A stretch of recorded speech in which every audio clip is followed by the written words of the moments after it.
নবীজি বলেছেন জান্নাতে যেতে হলে একজন মানুষের সার্টিফিকেট তোমাকে নিতে হবে। একজন মানুষের সার্টিফিকেট ছাড়া কোনো পুরুষ আল্লাহর জান্নাতে প্রবেশ করতে পারবে না। সেই সার্টিফিকেট যার থেকে নিতে হবে সে হচ্ছে আপনার বউ, আপনার স্ত্রী। স্ত্রী জানে তার স্বামীর ক্যারেক্টার কেমন।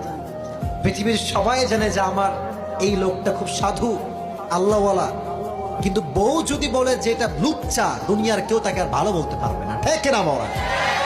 বউয়ের কাছে ভালো হওয়ার দরকারটা আছে না নাই?